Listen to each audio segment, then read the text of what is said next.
Nicolas Cage is probably one of our generation's definitive actors.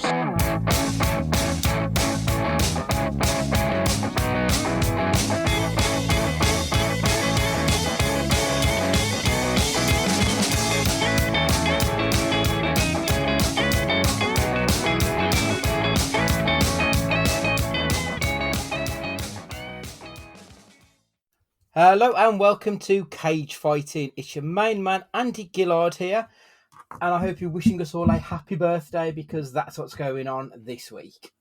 Hi everybody, Matt Guy here. 1 year older, definitely not any wiser though, sadly. Hope you're doing all well. It's the experience. That's the factor. We've got a year's more experience of doing this and hating nonsense and watching stuff all at the same time. But yeah, I mean, when we started doing this 2 years ago, and we kind of joked saying we could literally do this in our 50s and 60s. And we could quite easily do that anyway. But to have that milestone of 2 years is still quite insane. Yeah, it is, isn't it? I mean, the only difference between then and now is the fact that we're actually allowed outside now. That's all that's really changed. We've still got a shit ton of Nick Cage films to get through. We could really do with him retiring as soon as possible. No. Oh, we do need an end point, don't we? Just so we can switch it over to Cruise Control or whatever we're going to call the Tom Cruise related podcast that it becomes. Yeah, that's it. Well, I suppose we could do Willis, couldn't we, next? Because we've got a start, a middle, and an end. That's true. Yeah, so maybe that's one to think about. So obviously, because it's our birthday, we're just going to have a look back at the last 12 months worth and redo our top 5, bottom 5 lists. So since this time last year, we have watched 15 Nick Cage films. We've also watched a couple others. So we've done like The Batman, and we've done Doctor Strange, Spider-Man, and other films that I've forgotten. Probably Zack Snyder related because we always seem to. So we started out with Wild at Heart, which Stu said this will go below next because he hated it that much. We then did Trespass, Seeking Justice, a film so bad we spent 10% of that podcast talking about colonic irrigation. We did The Weatherman. Stu gave a spoiler on this one that it could be second in his list. Matt, you said this is the biggest sleeper film that we have watched. We then did Season of the Witch, Stolen, Vengeance, a Love Story, with the absolute worst child actor we have ever seen. Matt, you likened that to the Lizzie's Pizza because it's really bad for you, yet weirdly satisfying. We did Mandy, Pig, which obviously we've spoken about at great length. The Family Man, Stu said, was a Christmas classic. Yes. Matt is in the strange category of films with Captain Corelli and City of Angels that I should hate it, but really enjoyed it. Honeymoon in Vegas, Primal with that CGI Jaguar that looked like it was rendered on Windows 95, Vampire's Kiss, The Trust, and then Birdie, where Stu said this is possibly the worst film we have seen. Before that podcast came out, the scores were 56 good to 43 bad. Me and Matt were both on 17 to 16 in favour of good, and Stu, you were 22 to 11 in favour of good. So like you were well and truly flying the flag for Nick Cage. It started out pretty shaky. So the first 1, 2, 3, 4, 5, 6, 7 films, he only got 4 goods. The rest were all bad. Yeah. It then picked up a little bit and we had several goods. And then we've just had Vampire's Kiss, The Trust and Birdie, where the three of us have been... None of us have like agreed on anything. We've always had one saying good and at least one saying bad or vice versa. So the scores as they stand now are 80 in favour of good to 64. So it's a similar gap to what we've got. Stu, your gap has narrowed a little bit from 11 to 10 points. You're 29 to 19. Matt, you are well and truly on the fence. You are 24-24. Wow. Yeah, and I have gone for 27 to 21. So it's starting to pull away a little bit, purely because I think I went for good on Vampire's Kiss and Birdie and Wild at Heart, whereas one or even both of you said bad on that one. So for that run, I was 10 to 5 in good, and both of you were 7 good, 8 bad throughout that run. So it's been a bit of a mixture of films throughout that period of time, I think. And Very, very much the Wolves 21-22 season. it really is.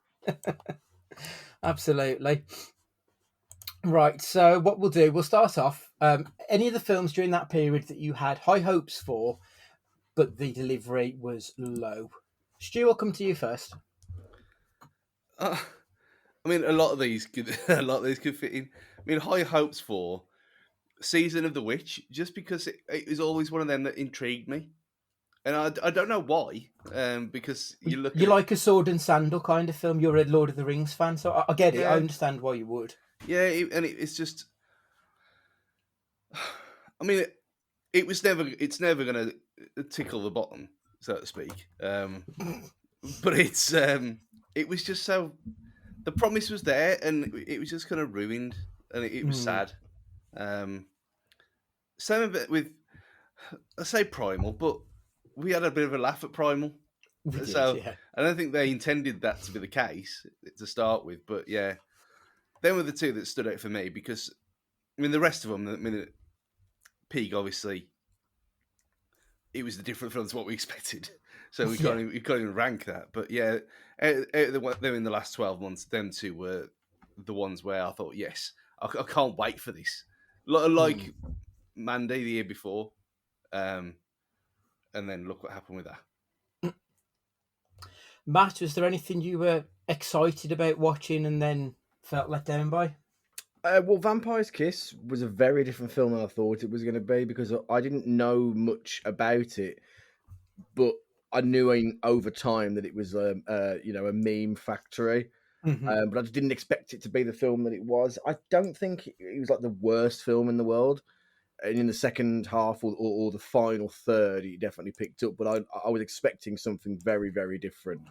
And I guess Wild at Heart as well. I had an expectation in my head about what it was going to be like. And then it was what I thought it was going to be like, but on steroids. It was way more Lynchian than I realised it was going to be. Mine was Mandy, purely because I'd seen it 12 months before and enjoyed myself. And it wasn't the same film that I remembered. I don't know why it didn't work for me on repeat viewing.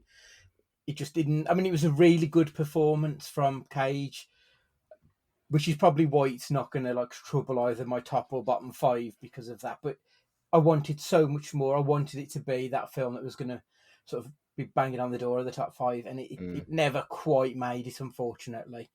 I think, as we said at the time, if they knocked out maybe 25-30% of the film, it could have been really good if it was just a bit snappier, and it was just a bit of a letdown.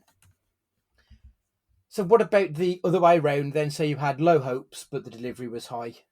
Matt? I don't know about low hopes, more about no hopes, really. And I had zero thoughts of it at the time. The Weatherman being one of them, and The Trust as well. Now, spoiler alert, The Trust won't trouble my list, but the Trust itself had no right to be as good as it was.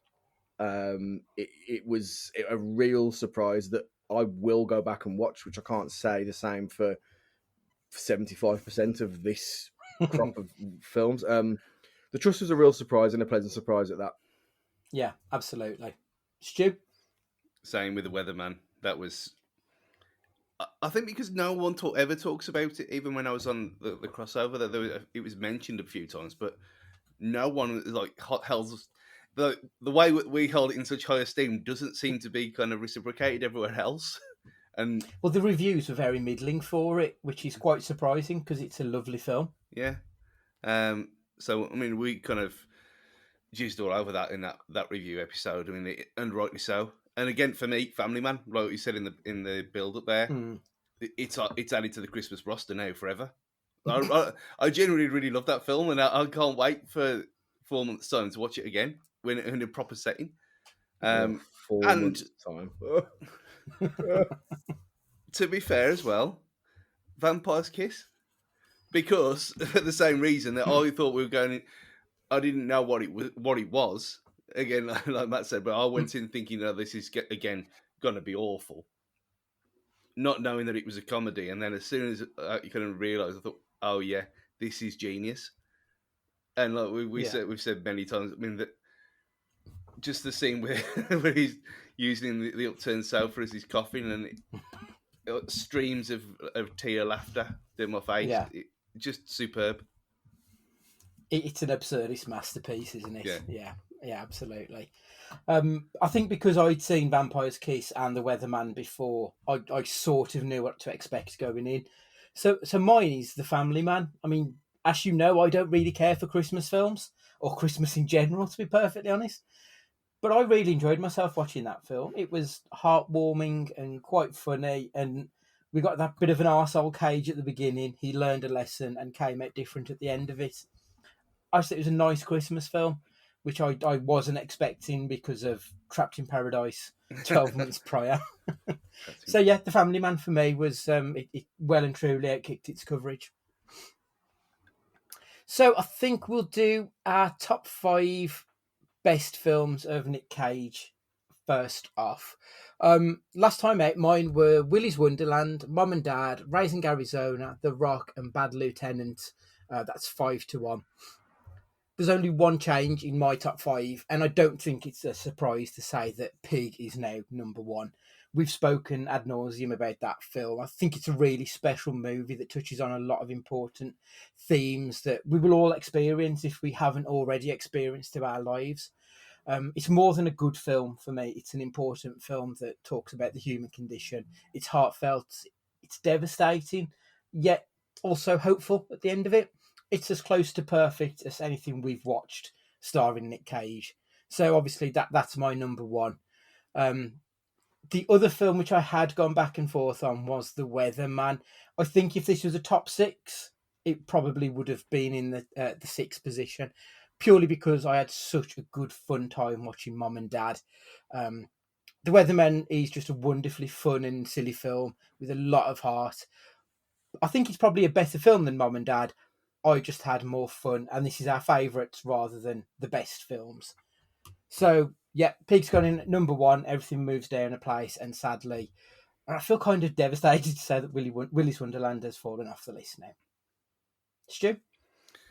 Yeah, mine has slightly altered. I mean, to be fair, there's only one. The top, and it is Pig. But Pig is now my number 5. Oof. Replacing Conair. So I'm keeping 4 Colour Out of Space, 3 Raising Arizona, 2 Face Off, and 1 The Rock. And I had The Family Man, The Weatherman, Vampire's Kiss was on there, and Willy's Wonderland. All as if we were doing a top 10, they would all be in there. But yeah, Pig, you got to find a place for it somewhere.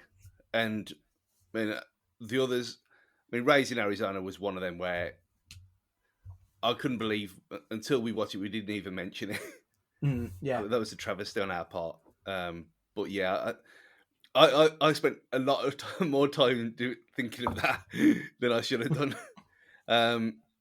But yeah, I think over time, probably Face Off will probably drop out eventually. But in the all-time list of ones, if I want to choose one now to go back, what's your top 5?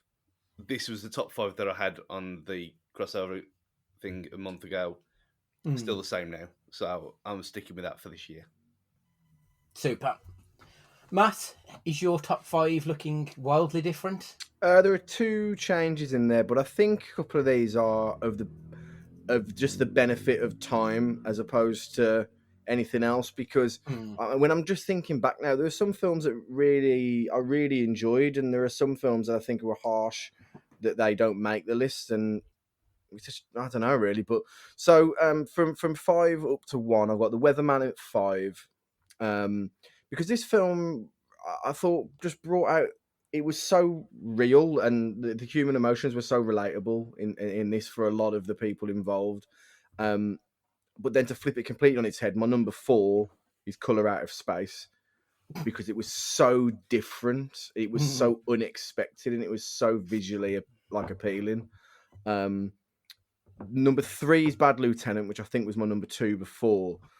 putting Pig at number 2, because I really, I don't need to go into details about Pig. If anyone's listened to this already, they'll know exactly why. Leaving The Rock still remaining at number 1. And The Rock remains at number 1 for 2 reasons. One, because I really enjoy it. But number 2, it's also that fine line. Well, it's not fine. It's that ultimate list of being one of the casuals' favourite Nick Cage film and my favourite Nick Cage film. Like, if you was to give a list of Nick Cage films that everybody should watch that is easily accessible and they'd have heard of, The Rock would be on that list as well. It just so happens that it's also one of my favourites that he's done. So for that reason, I've stuck that at number 1 still, because the end of the day, sometimes you need a film to make you cry. Sometimes you need a film to make you laugh. The Rock just has a special place. It's just a dopamine. It's just a dopamine factory for me, I think. It is. It's one of the few films of Michael Bay which doesn't rely purely on big nonsense explosions.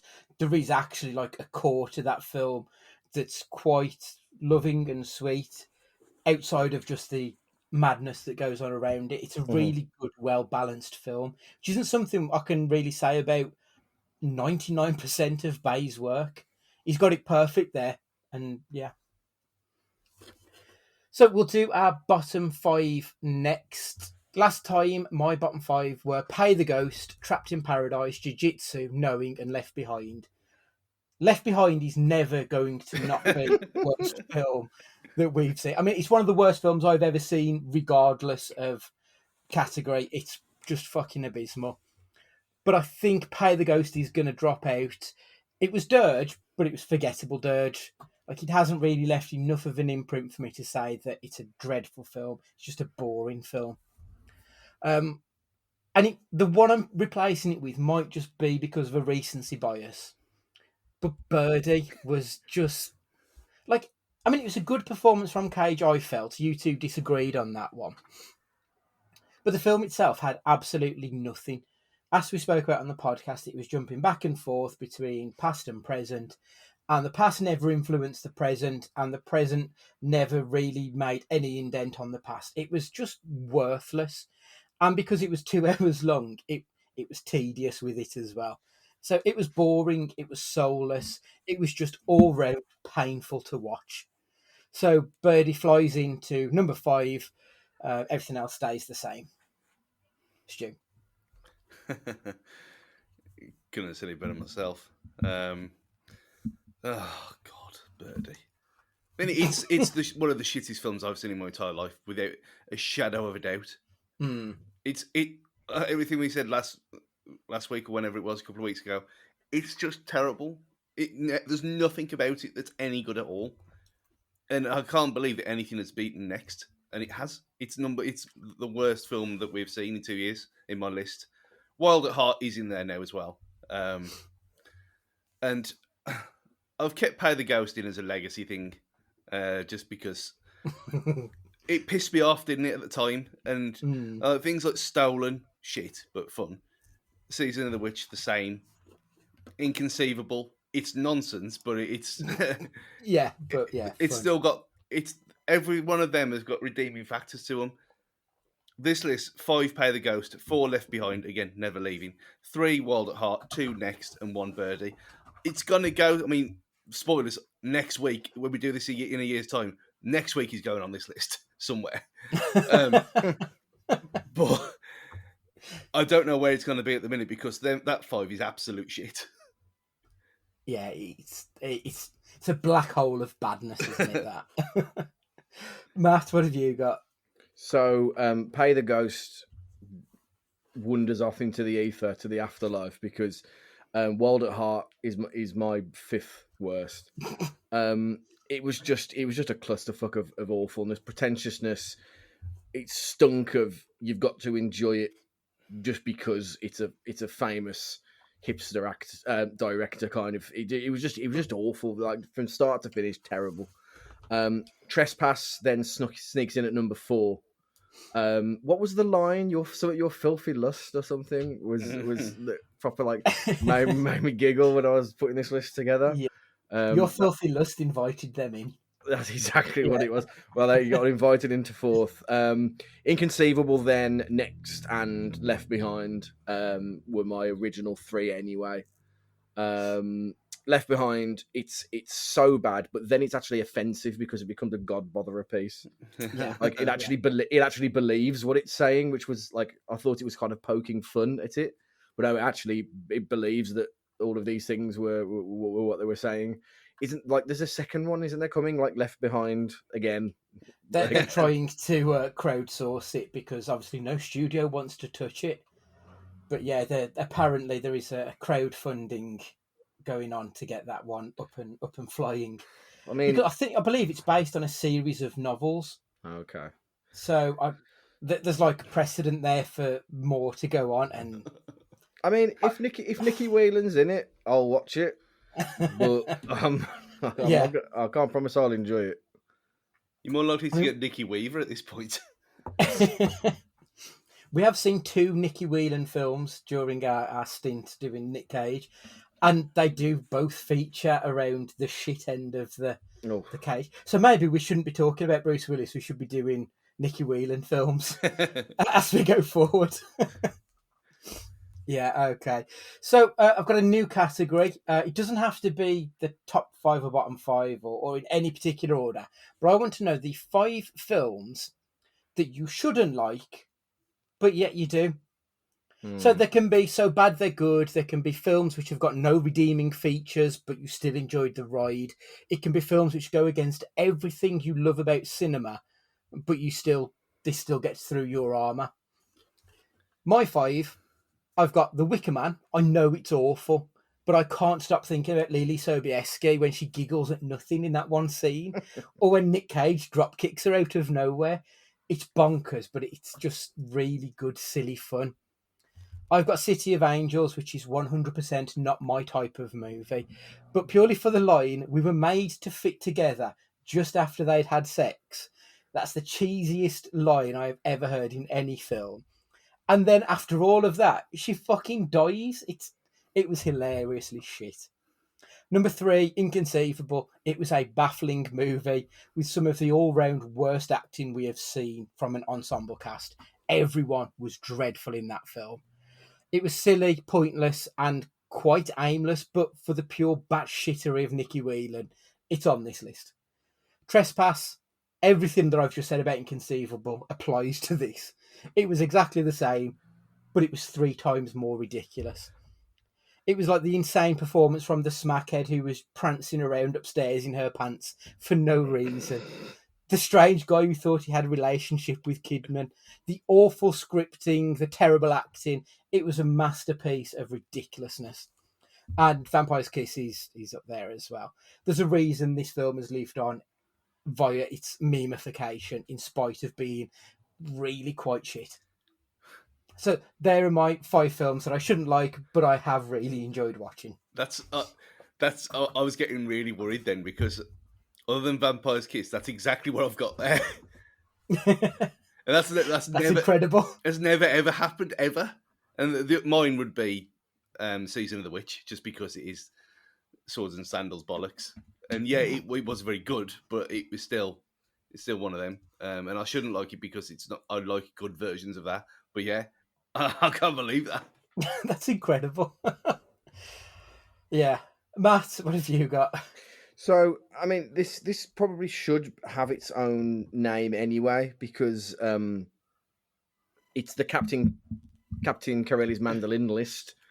Because it's exactly that. That one is exactly it for me. Captain Corelli's mandolin. I shouldn't like it, but I do for some bizarre reason, and I'll go back to watching it again. The same with City of Angels again, maybe because it's got Captain Raymond Holt in it. That helps. That it does. helps. It does help massively. But then The Family Man. It's everything I dislike about a film. It's fucking Christmassy for one, and it's like they could jig the trailer around to make it like a Hallmark film, and it would be believable that it's a Hallmark film if they did something funny with the trailer. Yeah. And there's absolutely no reason why I should like it because that's just not my kind of film at all. I think on paper I didn't like and the trailer and stuff for well, the trailer was very different for adaptation, but I actually really liked it, and that came out of my top 5 for this list. And then I think for the other one that there's no discernible reason why I should like it, but I did. I had a really good time with, was it Matchstick Men? Yes. I had a really good time with that.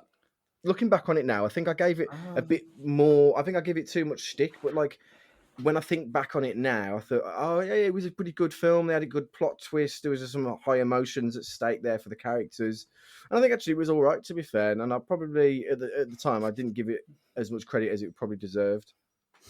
It's one of those that just stays with you, isn't it? Yeah, lovely. Superb. Right, so that's our lists done, and we're off to celebrate our birthday in style. Doing something. I don't know. Probably the Gifford knowing us, let's be honest. Absolutely. So next week we're going to be discussing a film called Firebirds, or also known as Wings of the Apache. It's available for free on the YouTube, so give it a watch. It's 80 minutes long. You may enjoy it. I mean, if you like Top Gun, this is a film in a similar vein, so who knows? So yeah, come on and get watching that while you can. I think we should put it out there just while we've got a bit of time on our hands, because I don't know if by the time we get to a question cast, it'll even be in cinemas anymore. But Top Gun Maverick is deserving of a watch, especially ahead of, if you can watch Firebirds before you watch Top Gun, you can compare the absolute worst to the absolute best. Yeah. Well, I was thinking about it. I have watched 3 films this week, and I've watched 3 versions of Top Gun. The original Top Gun, the Top Gun sequel, and Firebirds. It's all exactly the same fucking film, but just in wildly different quality. It's incredible. I'm almost on my 3rd watch next week of Top Gun Maverick. Really? Yeah. Oh, that's incredible. That is impressive. It's Sure. like, It is fun. It screams 4DX, and I need to watch it in 4DX before it goes away. So I'm thinking that. I'm not.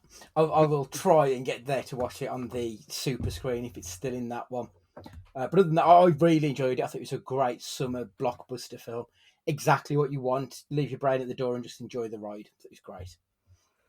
Yeah, agree completely. It was. I think I put on Twitter. It's as close to a perfect blockbuster as it gets. And the key word there is blockbuster, because I'm not telling you it's going to be, you know, it's going to be an intellectual stimulation, anything like that. But it's close to a popcorn, turn your brain off, enjoy everything from a visual and audio point of view. You have to, like, I know you didn't, but you have to see it at the cinema for anyone listening. In the biggest, loudest setting you can, because like some of the 4DX stuff though, right? The quick sidebar before we finish. Oh, she's not an elderly woman at work, but an older lady, like mid-50s, maybe early 60s. I don't think so. Accidentally went to 4DX, not knowing, and yeah, she was like, "Oh, it was over the water, and I got splashed in the face." And like you said, like you might snap your neck if it's 4DX on this. Yeah, I mean, that was my fear, that it might be too much. But then people who've seen it in 4DX, that it's almost made for it. In the same way that Avatar was made for 3D back in the day. Like, it goes together so well. And I've had varying degrees of okayness in 4DX. I mean, I watched Multiverse of Madness in 4DX, and it was pointless. It just annoyed me.